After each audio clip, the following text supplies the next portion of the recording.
Bom, pessoal, na aula de hoje nós vamos dar sequência às consequências do inadimplemento. E hoje nós vamos tratar dos juros legais. Então, nós vamos trabalhar o conceito de juros, as espécies de juros, né, as suas modalidades e a sua incidência, o momento da sua incidência. Então, nós vamos estudar sobre esses três aspectos dos juros. Então, nós temos o conceito, né, dos juros. Os juros, de uma forma geral, ele é a remuneração do dinheiro, né? Então, ele seria o rendimento do capital. Então, quando nós falamos, né, em juros, seja na espécie, né, de juros remuneratórios e juros moratórios, que nós vamos estudar hoje, nós temos, na verdade, o pagamento, né, pela privação do dinheiro, né, pelo dono. Então, quando você faz um empréstimo de dinheiro, esse dinheiro ele sai do patrimônio do credor, né, vai para a esfera patrimonial do devedor e é o devedor que faz proveito desse dinheiro. Então, ele deve àquele que emprestou o dinheiro, ele deve, além da devolução do dinheiro, porque aqui eu estou falando do contrato de mútuo, né, que nós já comentamos, então a obrigação do mutuário, né, é de restituir o dinheiro, e além do dinheiro, ele vai pagar os juros, né, pelo período em que o credor ficou sem utilizar, sem aproveitar aquele dinheiro. Então, os juros, ele é a remuneração pelo uso do dinheiro, tá? Então, esse é o conceito. Então, nós podemos classificar os juros aí em duas espécies. Os juros remuneratórios, que são os juros compensatórios, o exemplo, né, que eu acabei de dar para vocês, que são aqueles juros provenientes, né, de um contrato de mútuo, do empréstimo. Então, esses juros são juros, trata-se aí de juros remuneratórios e compensatórios, porque ele compensa o credor, né, por esse período em que ele ficou privado daquele dinheiro. E nós temos aí, por outro lado, que é o cerne aqui, né, do nosso trabalho, os juros moratórios. Os juros moratórios não se trata de mera remuneração, mas sim de uma penalidade, né, para o devedor inadimplente. Então, os juros moratórios, eles fazem parte das perdas e danos, como nós vimos, né, na última aula. Então, o artigo 395 do Código Civil, ele diz o seguinte: responde o devedor pelos prejuízos a que a sua mora, o seu atraso, o seu inadimplemento der causa, mais juros, atualização de valores monetários, né, segundo índices oficiais, e honorários de advogado. Então, como eu falei para vocês, a diferença aí de juros e correção monetária. A correção monetária é simplesmente, né, a correção do valor do dinheiro, né, diante da sua desvalorização. Então, essa correção, ela não chega nem a ser uma penalidade, porque ela está apenas recompondo o valor do dinheiro. O juro, sim, é uma penalidade, porque é em decorrência da mora. Então, o devedor está pagando os juros decorrentes do seu atraso, né? Está previsto no artigo 395. Então, nós temos, em relação aos juros compensatórios, né, que nós chamamos também de remuneratórios, ele decorre de convenção das partes. Então, vamos continuar no exemplo, né, do empréstimo. Então, quando você faz um empréstimo, né, um mútuo, um contrato oneroso, nós temos aí a convenção dos juros. Então, vai haver uma cláusula lá no contrato que trata dos juros, né? E trata do seu índice, da sua taxa em relação aos juros remuneratórios. É aquilo que o devedor vai pagar decorrente do empréstimo.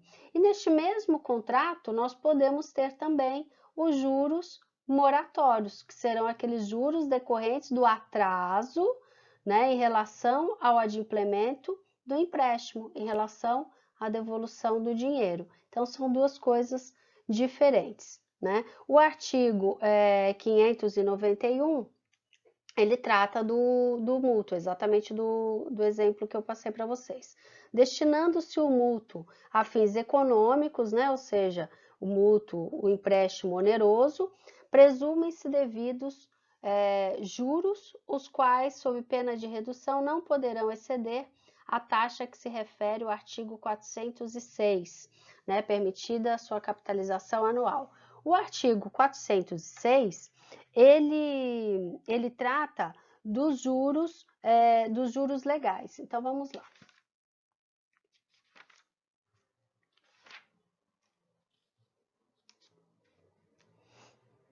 Os juros legais, previstos no artigo 406, são os juros moratórios que não forem convencionados, né? Ou se forem convencionados, não forem convencionados se forem convencionados sem taxa estipulada. Então, nesse caso, os juros não passará de 12%. Então, ainda, né, que se trate de juros remuneratórios convencionados pelas partes, ele deve obedecer o teto da taxa legal, né, dos juros legais, que é até 12%. Os bancos, né, porque as pessoas sempre perguntam, mas o banco ele cobra mais de 12%. Por quê? Porque o banco ele é uma instituição financeira que tem uma lei própria que permite essa cobrança. Mas nós, né, particulares, não podemos fazer essa cobrança além dos 12%. Então, em relação aos juros moratórios, né, essa é uma penalidade em razão do inadimplemento. Então, eu nem preciso convencionar esses juros, né? Ao contrário lá dos juros remuneratórios, que eles são convencionados, né, pelas partes. Os juros moratórios, não. Os juros moratórios, eles vão se classificar entre juros legais e juros convencionados. Por quê? Os juros decorrentes de mora, ele não precisa estar previsto no contrato, né? Eles serão devidos em decorrência da própria lei. O artigo 404, né, estabelece que as perdas e danos nas obrigações de pagamento em dinheiro serão pagas com atualização monetária, abrangendo juros, custas e honorários advocatícios. Então, o próprio artigo 404, ele prevê a incidência de juros, né, no caso de inadimplemento. Então, os juros, eles fazem parte das perdas e danos devidas nas obrigações, né, de pagar a quantia, nas obrigações pecuniárias que forem inadimplidas. Então, eu tenho aí os juros legais, mas nada impede, aliás, é bom que as partes estabeleçam esses juros moratórios no contrato, né? Então, no contrato, você estabelece a incidência dos juros moratórios e a sua taxa também. Se as partes convencionarem lá no contrato os juros moratórios, né, no caso de inadimplemento, e não estabelecer a taxa, o percentual dos juros, aí deve-se obedecer, né, o artigo 406, que vai estabelecer aí o teto máximo de 12% ao ano, tá? Vamos seguir. Bom, então nós temos aí os juros legais, que independe, né, da convenção das partes, previstos no artigo 406, independe aí de alegação de prejuízo, né, de demonstração do dano. Também comentei isso com vocês na última aula, que o artigo 404, né, que prevê a incidência dos juros, ele já faz aqui, nós já temos aqui o prejuízo presumido. Então, não preciso demonstrar o prejuízo, não preciso nem alegar o prejuízo. Então, vai incidir de qualquer maneira. O artigo 407 prevê, ainda que não se alegue prejuízo, é obrigado o devedor aos juros de mora, que se contarão assim as dívidas em dinheiro, como as prestações de outra natureza em que for fixado um valor pecuniário por sentença judicial ou acordo entre as partes. Então, nesse sentido, nós temos, inclusive, súmula do STF, dizendo que inclui-se os juros moratórios na liquidação, embora omisso no pedido inicial ou na condenação. Isso quer dizer o quê? Vocês lembram quando eu falei de obrigação ilíquida, né? Que na obrigação ilíquida se faz necessário a liquidação da obrigação, a liquidação da dívida, que é estabelecer o seu valor para que ela possa ser executada. Então, a obrigação ilíquida ela não está pronta para ser exigida pelo credor, ela vai ter que passar por um procedimento de liquidação, que é o procedimento, a fase do processo em que vai se apurar o valor dessa dívida para que ela possa ser cobrada. Então, o que diz essa súmula é o seguinte, olha, pouco importa se o autor, na sua petição inicial, pediu a condenação do réu nos juros, ou que a sentença tenha sido omissa nesse sentido, a sentença vai lá e condena o réu a pagar 10 mil reais ao autor, ponto. Geralmente a sentença vem, condeno pagar o réu,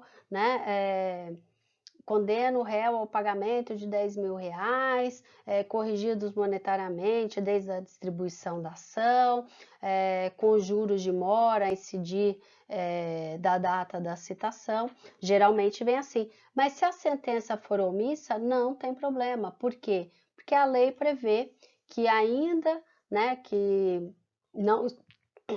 que não seja explícito, já está na lei e na fase de liquidação, ou seja, após a sentença, eu posso incluir os juros no cálculo, porque isso não vai ser nada mais do que a condenação do réu. Então, eu não estou acrescentando nada àquela condenação, eu estou simplesmente aplicando os juros, que são juros legais e devidos pelo réu. Então, aqui a decisão que eu deixei para vocês de um recurso extraordinário, mesmo não tendo constado da decisão condenatória a incidência dos juros moratórios, a inclusão pode ser feita de ofício em qualquer momento da execução. Quando fala que ela pode ser feita de ofício, ela pode ser feita até sem requerimento do credor, tá certo, pessoal? Então, vamos lá. Bom, momento da fluência. Então, a partir de que momento que eu vou calcular, que eu vou incidir os juros naquele débito? Isso vai variar de acordo com a obrigação e o momento em que fica caracterizada a mora do devedor. Em que momento, a partir de que momento ele passa a ser inadimplente. Então, nós temos nas disposições gerais aqui da mora, o Código Civil ele trata de quando o devedor passa a estar em mora, a estar inadimplente. Então, o artigo 394 já começa, considera-se em mora, ou seja, considera-se atrasado, inadimplente, o devedor que não efetuar o pagamento e o credor que não quiser recebê-lo. Lembra, pessoal, da consignação em pagamento? O credor que não quiser recebê-lo no tempo, lugar e forma em que a lei ou convenção estabelecer. Então, vamos lá, quer ver? Vamos, isso aqui é a previsão geral, né?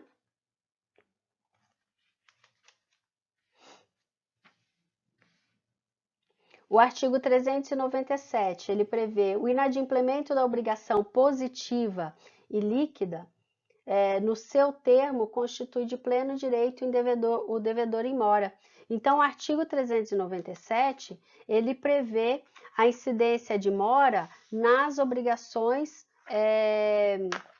positivas e líquidas. Então, a partir do momento, né, em que ela vencer, então isso quer dizer, eu tenho uma obrigação, né, de fazer ou de pagar com um determinado prazo, é a partir daquele vencimento que o devedor vai estar em mora, independente de notificação, né, de interpelação do devedor. Nas obrigações negativas, né, que trata o slide aqui, é a partir da prática do ato que o devedor deveria se abster de praticar. Então, a partir daquele momento, começa o devedor está em mora. Então, é a partir desse momento que vai incidir os juros, né? O artigo 251 prevê praticado pelo devedor o ato cuja abstenção se obrigara, o credor pode exigir dele que o desfaça, sob pena de desfazer a sua custa, ressarcindo por perdas e danos. Artigo 390.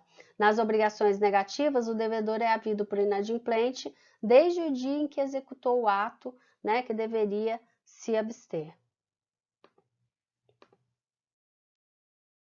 Então, obrigações a termo, né? Quando eu tenho um prazo de vencimento, é a partir do vencimento. Quando a obrigação não tem prazo determinado para ser cumprida, aí sim eu devo notificar o devedor, né, para ele cumprir a obrigação, e nesta notificação é que eu vou estabelecer o prazo para cumprimento. Se não for cumprido dentro daquele prazo previsto na notificação, aí sim ele estará em mora e começará a incidir, né, os juros. Nas obrigações positivas e líquidas, eu já citei que a partir do seu vencimento, né? E só para conhecimento de vocês, que não é objeto, né, da nossa matéria, os juros decorrentes, os juros moratórios decorrentes da prática de ato ilícito, né, incide a partir da prática do ato, tá certo? Por isso que nas ações, né, de indenização de danos morais, os juros sempre vão, né, embora, né, a condenação venha depois, venha na sentença, os juros retroagem até o ato. Então, nem aplico aqui a regra geral, que é da citação, né? Então, é a partir do ato, da prática do ilícito.